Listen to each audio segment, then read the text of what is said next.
सावधान। वंदितु सौवसीदे धुवमचलमणो वमं गदिं पते ओचामि समय पावण मिनमो सुद केवली भणिदम।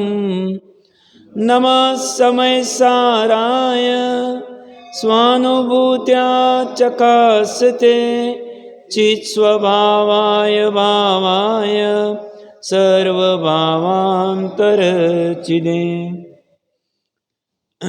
समयसार जी ग्रंथाधिराज निर्जराधिकार 228वीं गाथा। जयसेन आचार्य देव कह रहे सम्यक दृष्टि जीव शुद्ध बुद्ध एक स्वभाव निर्दोष परमात्मा का अनुभव करते हुए निशंक रहते हैं। अपनी विस्तार से कल चर्चा चल रही थी ये निर्दोष परमात्मा क्या चक्कर है और वर्तमान में कैसा हो सकता है, क्योंकि यहाँ केवल ज्ञान की चर्चा नहीं चल रही, यहाँ चर्चा चल रही है सम्यक दृष्टि की। और कर्णानी योग का कथन है सम्यक दृष्टि चौथे गुणस्थान से होता है। चौथे गुणस्थान में निचला वाला भूमिका वाला जीव जो अविरति है, अविरत है, जिसने कोई त्याग पचकार नहीं किए है, और वह शुद्ध बुद्ध एक स्वभाव निर्दोष परमात्मा का आराधन करता है। मतलब क्या? और दोष रहित ऐसा परमात्मा क्या मात्र अरंत सिद्ध का नहीं होता है और सभी जीवों का है क्या? अगर है तो किस अपेक्षा से, और फिर उसको देखने आदि की दृष्टि, अनुभूति की दृष्टि क्या है, इसकी चर्चा चल रही थी। कल तो वैसे विस्तार से चर्चा हो गई थी। रत्नकंडक जी श्रावकाचार का 6वां श्लोक, जिसमें 18 प्रकार के दोष रहित जिनदेव होते हैं, आप्त होते हैं। इसलिए हम कहते हैं दोष रहित जिनदेव की, जिनके सब दोष। अब ये दोष रहित जो हुए हैं वह पर्याय में हुए हैं, और यहाँ पे जो सम्यक दृष्टि के निर्दोष परमात्मा की बात चल रही है, दोष रहित परमात्मा की बात चल रही है, ये स्वभाव से निर्दोष, ये स्वभाव कभी भी दोष रूप हुआ नहीं, ऐसे निर्दोष परमात्मा की चर्चा चल रही थी। सारांश 5-10 मिनट में करते। सारांश में इतना ही है, अपना वही चर्चा त्रिकाली शुद्ध आत्मा, श्रद्धा की पर्याय, ज्ञान की पर्याय, चारित्र की पर्याय, और यहाँ पे दोष दिख रहा है पर्याय में 18 प्रकार के दोष लग रहे। अब ये पांचों चीज़ें अज्ञानी की भी होती है, सम्यक दृष्टि की भी होती है, केवली की तो ये होगी नहीं, बट उसकी भी चर्चा करते हैं। अब यहाँ पे अज्ञानी का पहला दोष लेते हैं। अज्ञानी को त्रिकाली तो उसका भी है, तीनों पर्याय उसकी भी हो रही है, और उसको शुदा हो रही है। यहाँ पे चारित्र गुण को विकार उत्पन्न हो रहा है, या जठराग्नि आदि प्रदीप्त हो रही है, और चारित्र गुण को विकार हो रहा है शुदा का, इच्छा हो रही कि मुझे भोजन की इच्छा विकल्प वहाँ है और मुझे भोजन करना चाहिए, ऐसा चारित्र गुण को विकल्प हुआ। श्रद्धा गुण अज्ञानी की उसमें अहम करती, हाँ भोजन करना अच्छा है, भोजन मेरा स्वभाव है, ऐसा श्रद्धा की पर्याय मानती। और ज्ञान भी ऐसा जानता है खाना पीना मेरा स्वभाव है। शुदा तृषा दोनों ले लेते हैं 18 दोष में से। तो ये तीनों की यहाँ गट्टी हुई है। ये तीनों पर्यायों को किंचित मात्र भी इस निर्दोष परमात्मा का अनुभव नहीं है, प्रतीति नहीं है, श्रद्धा नहीं, जानना नहीं। और उसकी वजह से अज्ञानी का क्या होता है, जठराग्नि यहाँ प्रदीप्त हुई और उस अनुसार यहाँ पे वैसे वैसे चारित्र में विकार होती, इच्छा होती है, श्रद्धा उसमें अहम करती है, एक के साथ होता है सब। ये कहने में मजबूरी, एक के बाद एक कहना पड़ता है। और ज्ञान भी उस रूप जानता है कि मुझे भूख लग गई है, भोजन करूँगा तो मैं सुखी हो जाऊँ, ऐसा ज्ञान जानता है। ज्ञान की पर्याय अज्ञानी की। और श्रद्धा भी ऐसा मानती है कि भोजन से सुखी हुआ जाएगा, भोजन नहीं करूंगा तो मेरी मृत्यु हो जाएगी, मैं दुखी हो जाऊंगा, मैं दुखी रहूंगा, मैं भोजन से जीता हूं, ऐसी मान्यता श्रद्धा की पड़ी हुई। तो क्या होता है, जब ये भोजन ग्रहण होता है उस समय में निमित्त नैमित्तिक संबंध से जठराग्नि थोड़ी सी मंद पड़ती, और उसी समय में सुख नाम का एक गुण है जीव में, उसकी आकुलता कम होने रूप पर्याय होती। और ये क्या मान लेता है कि भोजन की वजह से मैं सुखी हुआ, उसकी मिथ्या मान्यता और दृढ़ होती। ऐसे ही फिर जो भोजन उसको, जो पकवान आदि उसको अच्छे लगते, सबके बारे में ऐसे ही चलता है। और मिथ्या मान्यता इतनी गजब की होती है कि अनंत काल तक चल सकती। अब ये हो गया अज्ञानी का। ज्ञानी का क्या होगा? ज्ञानी के श्रद्धा में और ज्ञान में फर्क पड़ गया, चारित्र में भी फर्क पड़ा है बट पूरा नहीं पड़ा है। ज्ञानी के क्या होता है, ज्ञान गुण को जानने की कला आती है, उसने भेद ज्ञान कर लिया शुदा के साथ में और निर्दोष परमात्मा के साथ। उसने क्या किया, निर्दोष परमात्मा क्या होता है, जिनवानी का सेवन करके युक्ति का आलंबन लेके परापर गुरु के उपदेश को फॉलो करके स्वानुभव से जान लिया ज्ञान में कि ऐसा एक मेरे में अंश पड़ा हुआ है जो बदलता नहीं है, जो ध्रुव है, जो बेस है पूरे सुखी होने का। और इसी निर्दोष परमात्मा का मैं भी लक्ष्य कर लूं, ज्ञान को ऐसा जानने में आता है, तो मेरे को क्षुधा तृषा आदि कोई परेशान नहीं करे। मेरा स्वभाव क्षुधा तृषा आदि से रहित वाला है, ऐसा उसे जानने में आता है। ज्ञायक स्वभाव का, चैतन्य स्वभाव का, अनादि निधन स्वभाव का जानना हो जाता है वेद ज्ञान पूर्वक। और क्षुधा के वजह से मैं जो सुखी होता था, ऐसा जो अज्ञान अवस्था में जानता था, वह जानना टूट गया। क्योंकि कभी कभी ऐसा होता है भोजन अवेलेबल है सामने, बट फिर भी भूख प्यास मिटी नहीं। समन भद्र आचार्य देव आदि की भस्मक व्याधि समझ सकते। भोजन से अगर पेट भरता था और सुखी होते थे तो भोजन तो दिए जा रहे, बट प्रदीप्त हो रही, शमन हो नहीं रहा। 100 200 किलो खा रहे फिर भी नहीं हो रहा है। भस्मक व्याधि आदि की कभी चर्चा सुनी होगी। तो ये फिर थोड़ा सा तर्क युक्ति अनुमान से निर्णय करके क्षुधा से रहित अपने निर्दोष स्वभाव का, परमात्मा का जानना बुद्धि पूर्वक करता है, वैज्ञानिक दृष्टि से करता है, ऊपरी ऊपरी नहीं करता है, अच्छे से करता है। और इस वैज्ञानिक दृष्टि से करने की वजह से जब भेद खड़ा होता है तो ज्ञानी को भी भूख प्यास लगती, उसकी जठराग्नि भी प्रदीप्त होती, भोजन करने की इच्छा चारित्र गुण में उसको भी होती। बट श्रद्धा में ऐसा नहीं होता है कि भोजन नहीं करूंगा तो मैं मर जाऊंगा, क्योंकि उसे निर्दोष परमात्मा में प्रतीति तो मेरा मरण नहीं होगा। ऐसी श्रद्धा की प्रतीति जब तक सम्यक दृष्टि निरंतर बनी रहे, निरंतर बनी रहे। और ऐसी ही प्रतीति ज्ञान को बनी रहती है, भले लब्धि में होगी। ज्ञान को भले ही क्षुधा, यहां प्यास और क्षुधा उत्पन्न हो गई, ऐसा जानने में आ गया ज्ञान की पर्याय को। और भोजन भी करने की इच्छा को भी जानने में आ गया कि चारित्र को इच्छा हुई, चलो अभी भोजन करना चाहिए।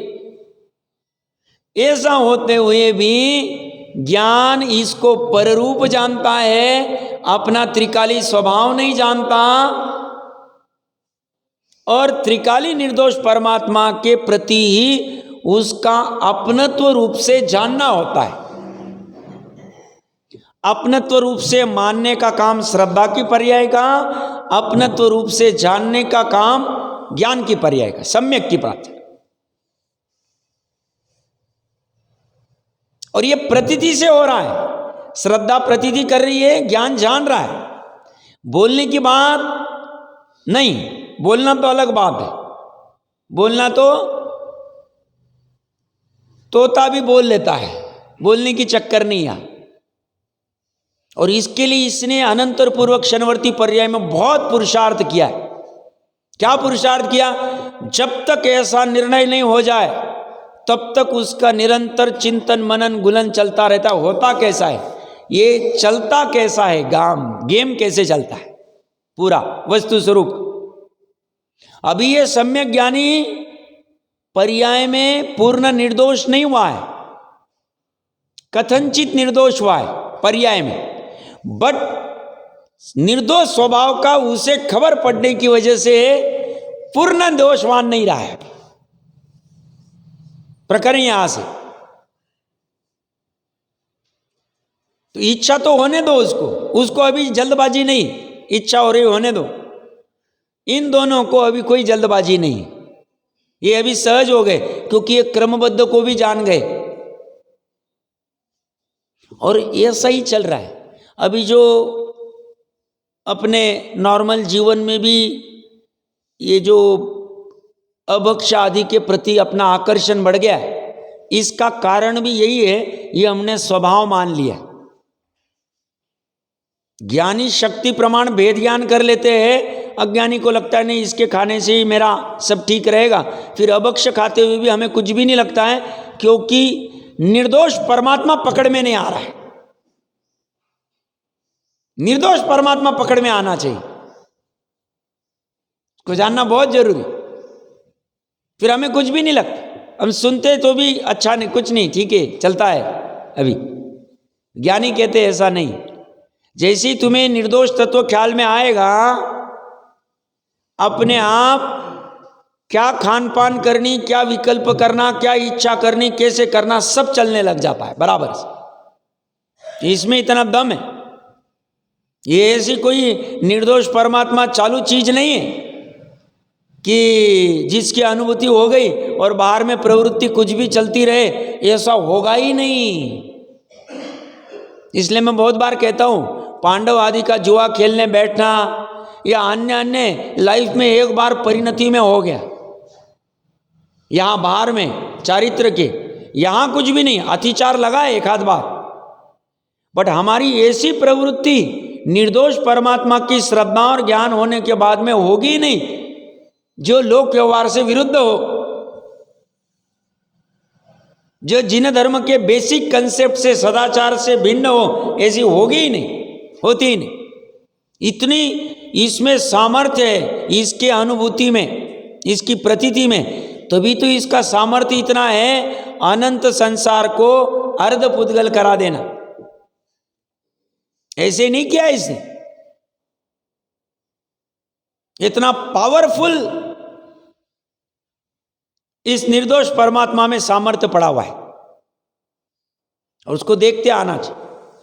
ये पूरा जिन अपना आयु अभी जितनी भी बची है, निर्दोष परमात्मा को जानने में लगा देंगे, अपना कल्याण होगा ही हो। भले इस भाव में नहीं हुआ, कोई टेंशन नहीं, जा जाएंगे स्वकाल में हो जाएगा। इसकी दगज लगनी चाहिए। जैसे लौकिक में वैज्ञानिक लोगों को पर्टिकुलर कोई खोज की दगज लगती, वो खोज करके ही रहूंगा मैं, जो भी कोई। जैसे राइट बंधु है, उनको पंछी को उड़ते हुए ऐसा विकल्प आए कि क्या हम ऐसा कोई वस्तु बना सकते जो उड़ सकती, और उन्होंने विमान की खोज की थी, राइट बंधु। 101 साल 150 साल जितने भी हुए होंगे, उनके रात दिन दिमाग में वही। ऐसा नहीं कि आज सोचा पंछी को देखा उड़ते हुए, पंछी तो कब से उड़ रहे, देखने वाले तो कब से देख रहे, बट उनको ये धगज लगी कि ऐसी कोई वस्तु हम खोजे जो पंछी की तरह आकाश में उड़ सके। और आज इच्छा विकल्प खड़ी हुई, 2 साल 5 साल 10 साल जितने भी सालों बाद उन्होंने वो खोज की, और सक्सेसफुली छोटे लेवल पे जो भी होगा विमान की, एरोप्लेन की, वो संशोधन कर पाए। अपनी जिस निर्दोष परमात्मा की खोज करनी, इसकी खोज तो अनंत करके चले गए, अनंत 608 जीव तो मुक्त होते हैं, बाकी संख्यात असंख्यात हर अंतर्मुहूर्त में इसकी खोज करते ही रहते, क्योंकि देवनार की असंख्य सम्यक दृष्टि, असंख्यात्वा का असंख्यात भाग है बट असंख्य, तिर्यंज भी असंख्य सम्यक दृष्टि, और मनुष्य संख्यात है। असंख्य जीव इस निर्दोष परमात्मा की खोज कर लेते, इसलिए वो सभी वैज्ञानिक है, क्योंकि उन्होंने सच्चे सुख का मार्ग ढूंढ लिया। तो अपनी चर्चा चल रही थी शुदा तृषा के बारे में, ज्ञानी और अज्ञानी की, और जो तीर्थंकर अरहंत आदि सिद्धों को तो कोई सवाल ही नहीं, आठों कर्म से रही थे। अरहंत जो होते हैं उनको शुदा का परिचय का उदय तो है, 13वें गुणस्थान में 11 परिचय है, जिने को एक देश जिने, ऐसा ही सूत्र है मेरे ख्याल से, तो 11 परिचय तो है, पर ये तीनों लेवल पे नहीं है, श्रद्धा ज्ञान चारित्र पे है नहीं। इसलिए इनके इन श्रद्धा ज्ञान चारित्र से, और ये तो निर्दोषी था, ये चारों निर्दोष है। शुदा परिचय बाहर में जठराग्नि में कुछ चल रहा है, असाता वेदनीय कर्म का कुछ उदय, जो अघाती कर्म के उदय में, उससे कोई फर्क नहीं पड़ा, उससे कोई फर्क नहीं पड़ा। ऐसे ही बाकी सब में लगा सकते हैं जरा व्याधि। अब जरा जो है, ये बुढ़ापा जो है, यह श्रद्धा ज्ञान और चारित्र की पर्याय है ही नहीं, ये तो सही में बुढ़ापा शरीर की पर्याय, आत्मा में कोई बुढ़ापा आता नहीं, आत्मा के पर्याय में बुढ़ापा नहीं, अच्छे से समझना, आत्मा के भ्रम में बुढ़ापा है। बुढ़ापा कहाँ है? भ्रम में, पर्याय में नहीं। भ्रम नाम की एक पर्याय ये मान सकते, श्रद्धा उनकी भ्रम की पर्याय उत्पन्न हुई, और मैं बूढ़ा हो गया हूँ, मेरे बाल झड़ गए मेरे शरीर के ऊपर, तो यहाँ पे अज्ञानी का वही, हर जगह वही आएगा, उसे निर्दोष परमात्मा की खबर नहीं। शरीर के बुढ़ापे से श्रद्धा भी मानती मैं बूढ़ी हो गई, ज्ञान भी जानता है मैं बूढ़ा हो गया, चारित्र भी मानता है, चारित्र भी ऐसा ही बूढ़े रूप लीन हो रहा है। अब मैं बूढ़ा हो गया, अब मेरे बच्चे आदि ही मेरा ध्यान रखेंगे, मैं अपना ध्यान नहीं रख सकता, रख सकती। कहां से क्या मान लिया? ये अज्ञान अवस्था का। ज्ञानी के क्यों नहीं होते? ज्ञानी भी बूढ़े होते हैं, बट उनका बुढ़ापन या तो वैराग्य में काम में आता है, या तो नहीं भी वैराग्य आया, नहीं भी दीक्षा ली, या मुनिपना अंगीकार किया। मुनिपना अंगीकार मतलब बाल सफेद हो गया, चले गए हम, दीक्षा ले ली, बट नहीं भी लिया तो भी श्रद्धा ज्ञान अपने आप को बूढ़ा मानती ही नहीं, क्योंकि वो कहते ये कभी बूढ़ा हुआ ही नहीं, अनादिकाल से बूढ़ा हुआ नहीं, अनादिकाल से वृद्ध हुआ ही नहीं है। ऐसी वस्तु को जानने की जिज्ञासा खड़ी होनी चाहिए। ये पूरा साइंस है, ये कोई किसी के मनगढ़ंत बातों की चर्चा नहीं, पूरी जिनवानी साइंस है। बट बात इतनी सी है, उंडा अवसर्पणी कहो या कोई भी कारण कहो, इसकी महत्ता आती नहीं है, क्योंकि इसकी महत्ता मात्र ज्ञानी को आती, अज्ञानी को समझ में नहीं आती। अज्ञानी को महत्ता 5 इंद्रिय विषय आदि की आती, साधनों की आती है, इंद्रिय सुख की आती है, इंद्रिय के जनित साधनों की आती। तो यहां क्या चर्चा चल रही है? बुढ़ापा जैसे देखा जाए तो तीनों में नहीं, बट भ्रम से ये मान लेता है, और ज्ञानी के श्रद्धा ज्ञान कभी भी बूढ़ा मानती नहीं, चारित्र में भी उतने प्रमाण में होता नहीं। ये बूढ़ा तो बाहर शरीर वहाँ है, आत्मा वहाँ नहीं। ऐसे ही व्याधि आदि का, व्याधि उत्पन्न हुई शरीर में, जैसे शुदा उत्पन्न हुई जठराग्नि में, ऐसी व्याधि उत्पन्न हुई है शरीर में। और अज्ञानी क्या मानता, अज्ञानी की श्रद्धा मैं ही बीमार हो गई मानती है। ज्ञान क्या जानता है, मैं बीमार हो गई ऐसा जानता है। और चारित्र, मैं बीमार हो गई। आर्त ध्यान करता है, चारित्र शोक करता है, अरे मेरे को क्यों बीमारी आ जाती, मैं तो किसी का बुरा करती नहीं, मैं तो किसी का बुरा करता नहीं। तो ये जो घुटने दुखते हैं, पीठ दुखती है, पेट दुखता है, ये दुखता है, ये चल रहा है वहां पे। ज्ञानी वर्तमान में भिन्न रूप जानते, उपाय भी करते भूमिका अनुसार, पर जानने और मानने में ये मुझे हुआ ऐसा जानते मानते नहीं। और इसका फर्क कितना हो गया, क्योंकि उन्होंने निर्दोष परमात्मा को मान लिया है, निर्दोष परमात्मा को जान लिया है। और निर्दोष परमात्मा में व्याधि नहीं, रोग हुआ ही नहीं उसको। ऐसा कहते हैं जितने रोम हैं शरीर में उतने रोग, लाखों करोड़ों कुछ कहते हैं, अभी मुझे याद नहीं एग्जैक्ट संख्या कितनी है। हाँ 5,56,00,000 जो भी होगा, उतने रोग कहे जाते हैं शरीर में।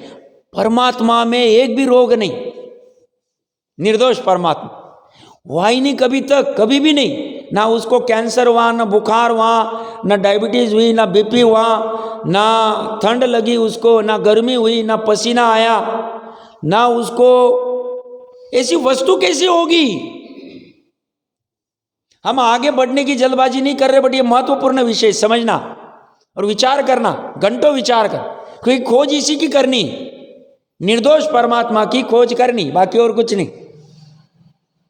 और इसी निर्दोष परमात्मा के बलबूते पे स्वामी जी आदि सब फटाफट छोड़ गए।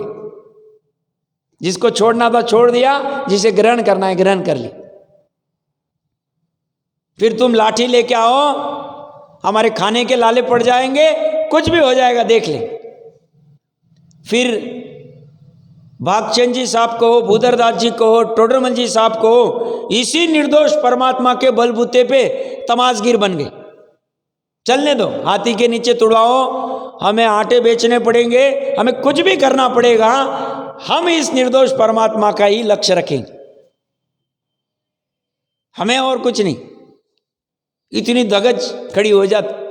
फिर इसके लिए अकलंग निकलंग अपनी जान देने को तैयार हो जाते।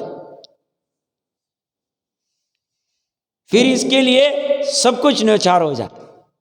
और ये निर्दोष परमात्मा इतना गजब का है, फिर दर्शन आदि आचार्य देव को ऐसा लगता है निर्दोष परमात्मा हमने तो जाना, आगे के भविष्यों को जानने के लिए कुछ ना कुछ करना चाहिए। फिर वो बुलाते आओ भैया तो, और हम आपको आपका देते, आगे से आगे बहता जाए बहता जाए बहता जाए, चलता ही जाए। क्यों? जिसकी योग्यता है उसको प्राप्त होता जाए।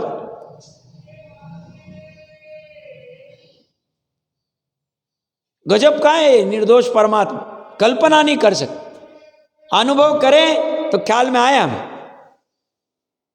ऐसी वस्तुएं जिसकी महिमा करते थकते नहीं। अनंत काल से एक भी समय के लिए महाविदेश क्षेत्र में तीर्थंकर का विरह नहीं हुआ है। अनंत काल से 9 घंटे 36 मिनट हर रोज मिनिमम इसी निर्दोष परमात्मा की चर्चा चलती। कल्पना नहीं कर सकते। अनंत काल, हमें तो भी 2-4-8 दिन बाद बोर होगा, थोड़ा लगेगा, अभी 2 दिन थोड़ा गैप लेते हैं, ठीक है, अभी आत्मा ज्ञायक सुना, अभी थोड़ा सा दूसरा कर लेते, कभी हो सकता, क्योंकि हम निचली भूमिका में, वहां उनको थकानी नहीं आती। निर्दोष परमात्मा की चर्चा चल रही है, तो इसे रोग हुआ ही नहीं अभी तक। क्या हम ऐसा अनुभव कर पा रहे? नहीं कर पा रहे कोई बाधा नहीं, कर पा रहे तो बहुत अच्छा बना रखना चाहिए, नहीं कर पा रहे तो भेद ज्ञान धीरे धीरे बढ़ाना चाहिए, ताकि रोग जहां हो रहा है वहां होने दो ना, कोई फर्क नहीं। ऐसे ही तो ये ज्ञानी की और इसकी अपनी चर्चा चल रही, इनको तो रोग आदि होते ही नहीं, क्योंकि 11 परिचय में रोग नाम का परिचय उनको नहीं है। किसको? अरंतों को। तो परंतु तो इससे रहित ही है, उनको बुढ़ापा भी नहीं है। जन्म मरण अज्ञानी को भी है और छद्मस्त ज्ञानी को भी है। क्यों? अर्धपुद्गल परावर्तन छद्मस्त ज्ञानी को रहना पड़ सकता है, बट दोनों में फर्क है। इसे जन्म मरण कहा, अज्ञानी को तो परेशान हो जाता, आकुलित हो जाता है, बड़बड़ाने लग जाता है। अब क्या होगा, अब क्या होगा, अब क्या होगा, निरंतर आर्त ध्यान करता रहता है। क्योंकि मरण अगर आए तो इष्ट का वियोग हो जाएगा, जन्म होए तो रौद्र ध्यान करेगा, अरे जन्म हो गया, परिग्रह हो गया, परिग्रह नंदी रौद्र ध्यान करेगा, अरे मुझे बच्चा हो गया, बच्ची हो गई, या जो भी कुछ होगा। इनका ऐसा नहीं। अज्ञानी का भूल इतनी सी, अज्ञानी की भूल इतनी, निर्दोष परमात्मा को जाना नहीं, माना नहीं, इतना सा है, एक लाइन की भूल है।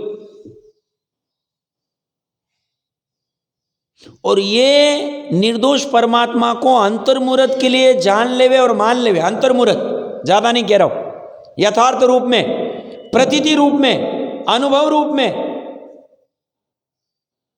कि जिसे केवली भी सर्टिफाई कर दें, हाँ इन्होंने अंतर्मुहूर्त के लिए अपने निर्दोष परमात्मा को जाना है और माना है, ऐसा जान मान लेवे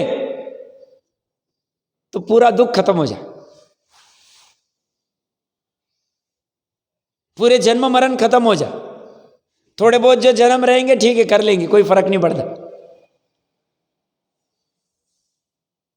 अंतर्मुहूर्त में इतनी ताकत है इस निर्दोष परमात्मा के जानने और मानने में। बस दो चीजें करनी, दोनों पर्याय हमारी है। देखो आश्चर्य, श्रद्धा की पर्याय मेरी, ज्ञान की पर्याय मेरी, निर्दोष परमात्मा मैं, दोनों को बस ज्वाइन करना है। ज्वाइन भी क्या करना है, जहां दोनों है वो दोनों पर्याय जहां है वहां पे निर्दोष परमात्मा है। महिमा योग्य है निर्दोष पर, और इनको तो जन्म मरण की कोई संभावना ही नहीं है अनंत आदि का, क्योंकि इनका अंतिम भव है। बाकी ज्ञानी को तो ये दोनों, उसको तो ये निर्दोष परमात्मा जैसे अनुभव में आ गया, मरण दिखता ही नहीं, जन्म भी दिखता नहीं, उनको जन्म मरण तो खेल लगता है। क्या चल रहा है? 8 कर्म की 148 प्रकृति के निमित्त नैमित्तिक संबंध से अंग उपांग, साता असाता, फिर उसमें बाहर में संयोग मिलेंगे, अनुकूल प्रतिकूल, और ज्ञान के ऊपर कभी आवरण आ जा रहा है, कभी ज्ञान का आवरण कम हो रहा है, बहुत ज्ञान प्रकट हो रहा है, कभी एकदम ज्ञान खत्म हो रहा है, कभी निद्रा निद्रा प्रचला प्रचला परेशान कर रही ज्ञानी को भी। क्यों? निद्रा निद्रा प्रचला ऊपर के गुण स्थान तक अवेलेबल है, निचली भूमिका में रहती, तो ये होते हुए भी उन्हें कोई चिंता नहीं, क्योंकि श्रद्धा और ज्ञान ने बहुत बड़ा काम कर लिया।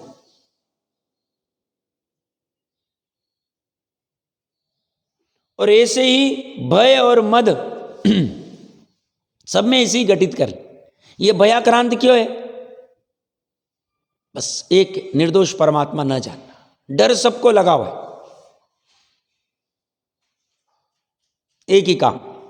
और जैसे इसको जान लेगा ऐसे तो भय रहेगा 8वें गुणस्थान तक, बट जैसा अज्ञानी को भय वैसा भय ज्ञानी को नहीं होता। इसलिए चर्चा भी वही चल रही, 7 भयों से रहित, और अभी तो कलश भी चलेंगी।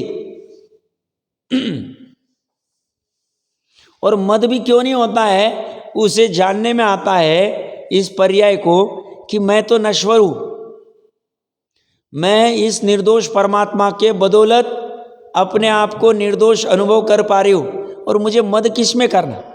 क्योंकि मेरा जैसा निर्दोष परमात्मा अनंत जीवों का है। मेरी पर्याय जैसे निर्दोष परमात्मा का लक्ष्य करके निर्दोष हो गई, वैसी अनंत जीवों की हो जाएगी। तो इसमें मद किसका कर, कौन सी ज्ञान की पर्याय का करना? क्योंकि पर्याय दृष्टि खत्म हो गई, ज्ञानी की पर्याय दृष्टि खत्म हो गई, इसलिए उन्हें मद होता ही नहीं। 8 प्रकार के मद होते ही नहीं, न ज्ञान मद न कुल मद। क्यों? अपना कुल निर्दोष परमात्मा जानता है, अब उसका क्या अहंकार करना, क्योंकि वो स्वयं मद करता नहीं। निर्दोष परमात्मा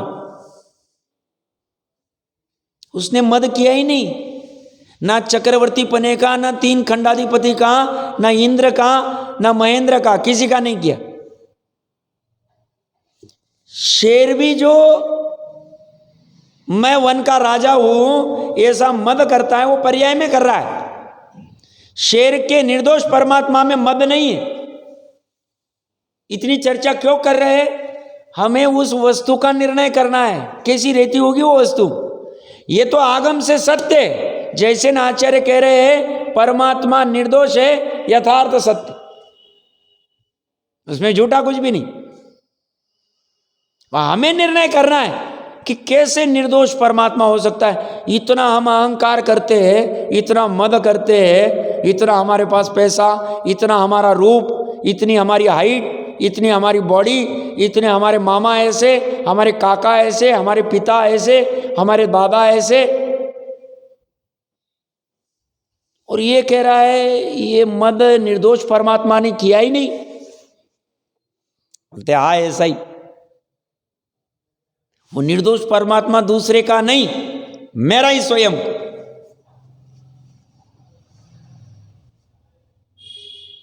अज्ञानी को देखने की दृष्टि नहीं, ज्ञानी को देखने की दृष्टि, बस ज्ञानी अज्ञानी का झगड़ा है। और इसीलिए जिनवानी में इसकी महिमा गाई जाती है निर्दोष परमात्मा की, और इसको ताड़ना दी जाती है जो ये बाहर जा रही अज्ञान वाली दशा। बाकी और किसी से वैर नहीं। जिनवानी में कहते हे मूढ़, हे मूर्ख, हे ऐसा, तो वो इस पर्याय को बोल रहे कि अरे पर्याय तू ऐसा क्यों कर रही, तू स्वयं निर्दोष होके क्यों दोष कर रही कर्म बंधन का,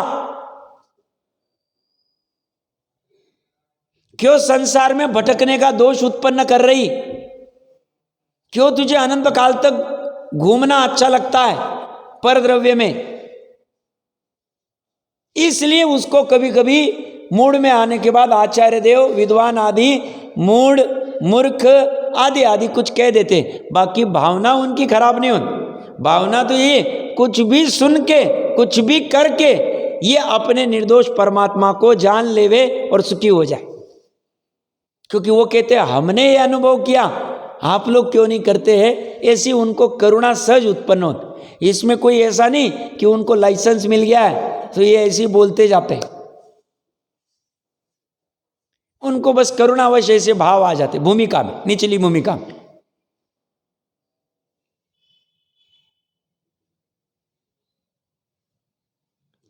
ऐसे ही राग द्वेष मोह। अब मोह तो ज्ञानी को है ही नहीं, क्योंकि ज्ञानी का जब तक ज्ञान है, सम्यक दृष्टि है, तो मोह है नहीं। तो उसके तीनों लेवल पे गड़बड़ है ही नहीं, वो दोष। शायद सम्यक दृष्टि का तो मोह रहा ही नहीं।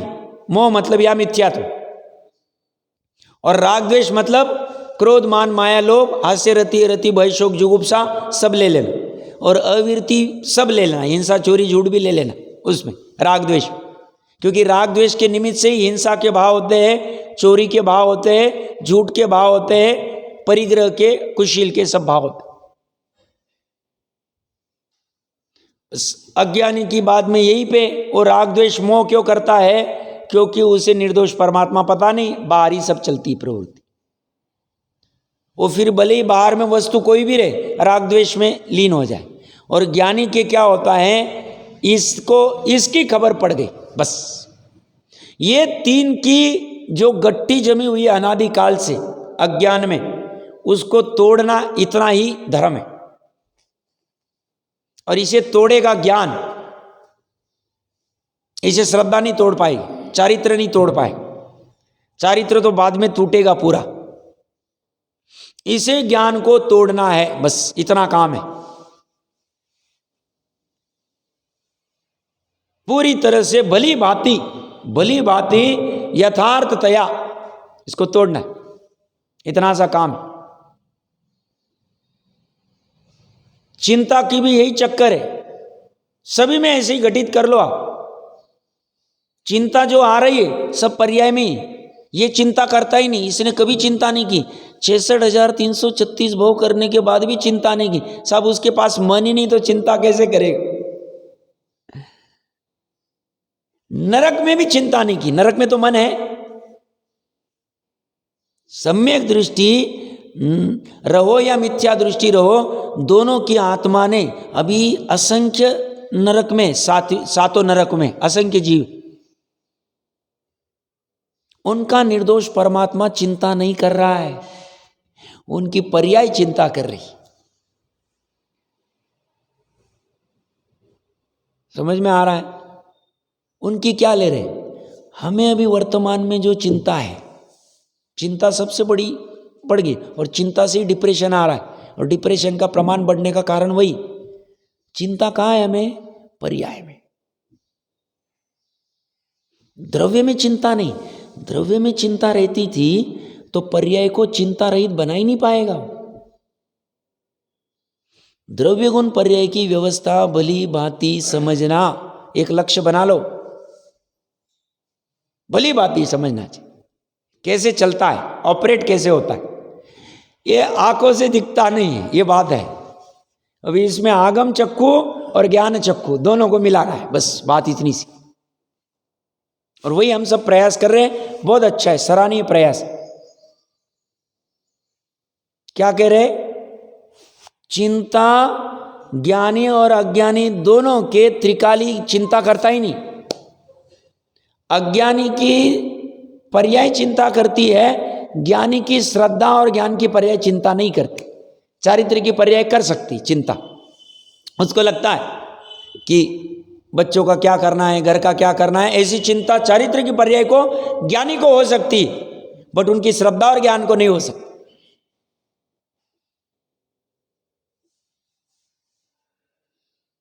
चिंता करना अपना स्वभाव नहीं, स्वभाव चिंता रहित, स्वभाव दोष रहित, दोष रहित स्वभाव है अपना। तो फायदा क्या करना? ऐसे चिंता रहित दोष रहित परमात्मा को जानने लग जाएंगे तो बाहर की जो चिंता टेंशन है सब हट जाए, सब हट जाए। बहुत से लोगों को चिंता होती, नॉर्मल चिंता, अरे रोड पे कितने गड्ढे हो गए, अरे बारिश कितनी ज़्यादा गिर रही, अरे बारिश ही नहीं गिर रही, फिर अनाज कैसे होगा, अपने को अनाज कितना खाना, अब तुम क्यों चिंता करते हो यार। अब वो तुम्हारे याद चिंता करने से बारिश तो होने वाली नहीं, अनाज तो ज़्यादा पैदा होगा नहीं, कम होगा नहीं, बारिश कम ज़्यादा तो होने वाली नहीं, धूप क्यों इतनी आ गई, ये ऐसा क्यों, ठंड क्यों बच गई, अभी तो बीच में अच्छा हो गया था, वापस क्या हो गया साहब। अरे भाई तुम अपना उपाय करो, स्वेटर वेटर या जो कुछ पहनना है पहन लो शांति से, और चिंता इसकी करो निर्दोष परमात्मा कैसा है, इसकी चिंता करो, इसकी खोज चालू करो। खाते पीते उठते बैठते सोते खाते इसकी चिंता करेंगे तो ये चिंता खत्म हो जाए। ये चिंता है ही नहीं, ये तो भ्रम से हमने मानी थी कि मैं मनुष्य हूं, मैं पुरुष हूं, मैं घर का करता हूं, मैं करूंगा तो होगा, मैं समाज का करता, मैं इसका करता, मैं उसका करता, पूरा खत्म हो जाता है करता करता। ये कह रहे इसीलिए कर्ता कर्माधिकार लिखना पड़ा कुंद कुंद देव को अलग से, और सबसे ज्यादा गाथा वहां लगाई उन्होंने, क्योंकि उनको पता था 9 पदार्थ 9 तत्व के अलावा ये कर्ता कर्म वाला एक अलग पड़ा हुआ है, जो सामान्य से 9 तत्व में समझेंगे नहीं, उनको अलग से कर दिया। भैया 2 द्रव्य के बीच में व्याप्य व्यापक भाव्य भावक कर्ता कर्म संबंध है नहीं, तो क्यों उलझ रहा। तो साहब फिर ज्ञानी भी तो करते हुए दिखते हैं, ज्ञानी जो करते हुए दिख रहे हैं वो बाहर शरीर आदि की क्रिया से जो दिख रहे हैं वो उनकी निश्चय से है नहीं, और अंदर में जो ज्ञानी कर रहे हैं श्रद्धा ज्ञान से करते नहीं, चारित्र से जो करते हैं उसका अनंत संसार कारण नहीं, इसलिए निमित्त निमित्तिक संबंध है ना, शरीर की क्रिया का और ज्ञानी के चारित्र गुण के विकार का है संबंध है। हम ऐसा नहीं कह रहे कि शरीर ऑटोमेटिक अपने आप कर रहा है और आत्मा कुछ भी नहीं कर रहा है, ऐसा नहीं, आत्मा कर रहा है ज्ञानी का भी, बट चारित्र वाला ही कर रहा है। अज्ञानी का श्रद्धा भी कर रही है, ज्ञान भी कर रहा है और चारित्र भी कर रहा है,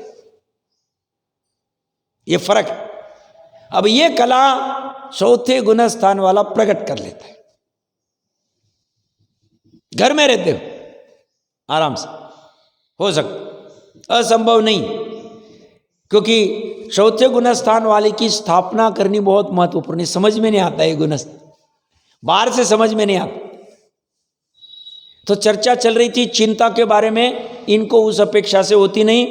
ऐसे ही रति, निद्रा, आश्चर्य, शोक, मतलब सामान्यतः सब लगा ले, सभी ज्यादातर करके इच्छा ही है। निद्रा भले ही दर्शनावरणीय कर्म के निमित्त से होगा, बट उपादान की तरफ से देंगे तो आत्मा की ऐसी परिणति होती दर्शन गुण में, जिसमें निद्रा निद्रा निद्रा प्रचला प्रचला आदि दोष उत्पन्न होते।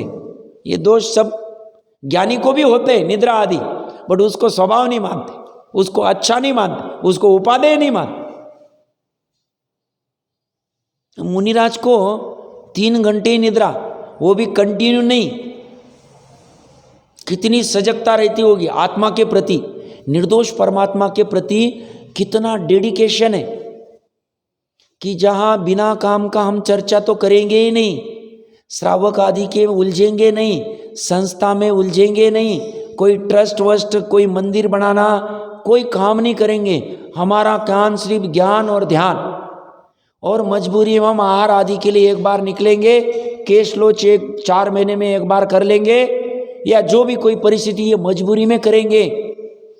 हम ध्यान में रह सकते तो ध्यान करेंगे, शुद्ध उपयोग आदि नहीं हुए, अपना ज्ञान ज्ञान ध्यान तपो रखता उसमें लीन रहते। कितना काल तक? 1-1 कोटि पूर्व में 8 वर्ष कम तक रह सकते, बोर नहीं होता। हमें थोड़ा सा कुछ हो जाए बोर होने लगता है। आज क्या पता 4 दिन से कुछ अटपटाई लग रहा है, बोर हो रहा है, बोर हो रहा है, बोर हो रहा है। इतने साधन होने के बाद भी बोर हो रहा है, मतलब कुछ तो भी गड़बड़ है। और उनके पास साधन कुछ नहीं, पीछे कमंडलू, ना वो ऐसा लोगों का घेरा लेके बैठ जाते हैं, ना कोई टीवी पे इधर उधर आना, कोई प्रोडक्शन, कोई शूटिंग, कोई कुछ, कोई शास्त्र लिखना, कोई विकल्प नहीं। वो तो उसको अपराध मानते, ना उनको कोई राग नहीं, ये शास्त्र मैंने लिखा है, मैंने पंच परमागम लिखे, इसको एक कॉपी मेरे पास रखता हूं, मैं किसके नहीं। राग लिख दिया, खत्म हो गया, कोटरे में रख दिया, किसको मिलेगा? मिलेगा नहीं, मिलेगा नहीं, मिलेगा। लोगों की पुनवानी होगी तो समय सार जी 2000 साल तक चलता रहेगा, और आगे 21,000 वर्ष तक चलता रहेगा, 18,500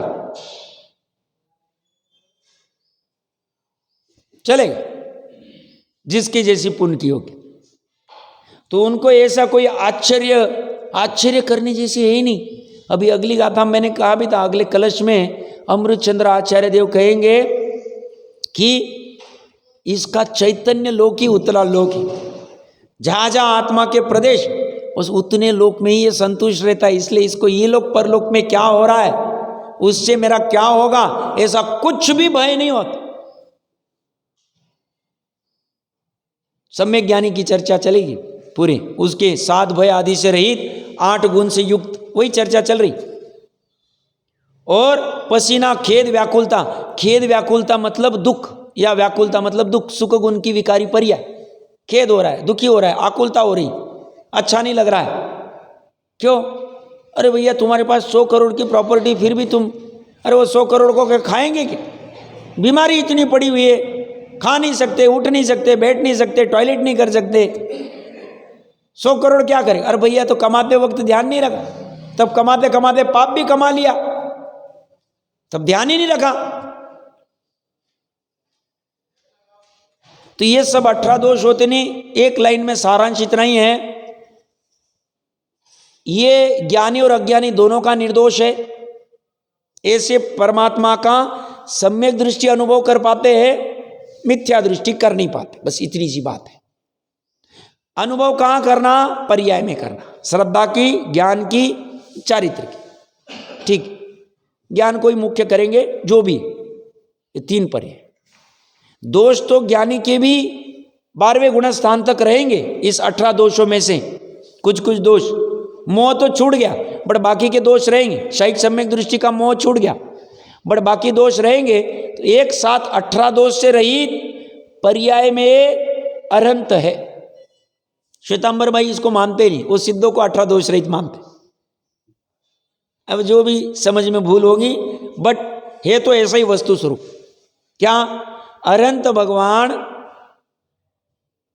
का आत्मा तो निर्दोषी था और पर्याय में भी निर्दोषपना आ गया, 18 दोष खत्म हो गए। और सम्यक ज्ञानी के ये निर्दोष परमात्मा की ख्याल होने की वजह से आंशिक निर्दोषता प्रकट हो गई और धीरे थोड़ी काल में पूर्ण निर्दोषता पर्याय में भी आ जाएगी।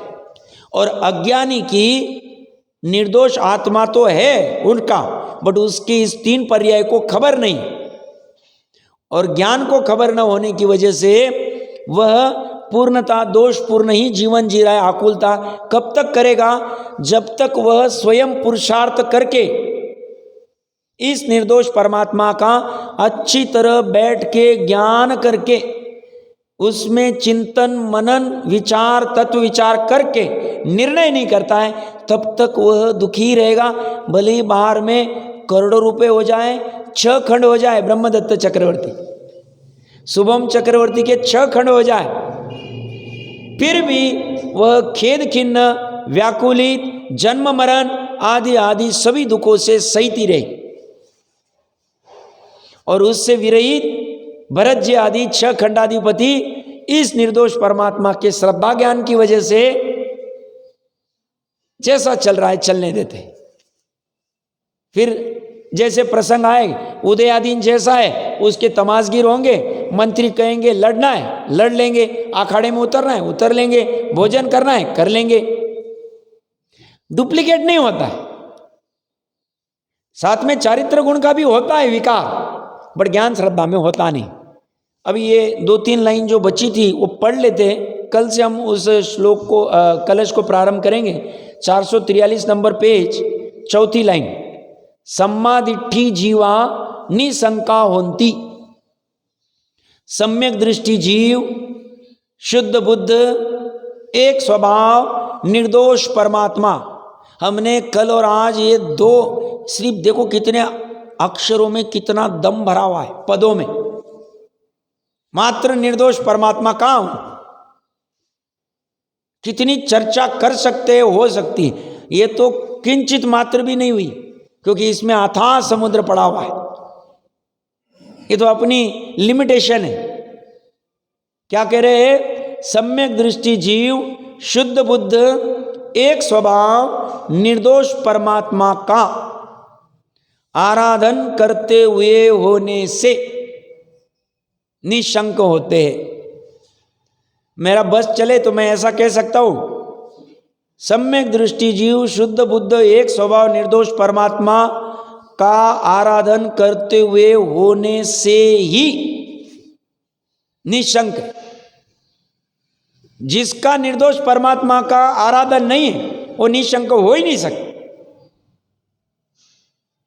फिर भले वो राजा के पद के ऊपर बैठा है तो भी उसको शंका चलती रहेगी, कोई दूसरा आके कुर्सी पे बैठ तो नहीं जाए, कोई नीचे उतार तो नहीं देगा, कोई मार तो नहीं देगा, भोजन में कोई जहर तो नहीं मिला देगा।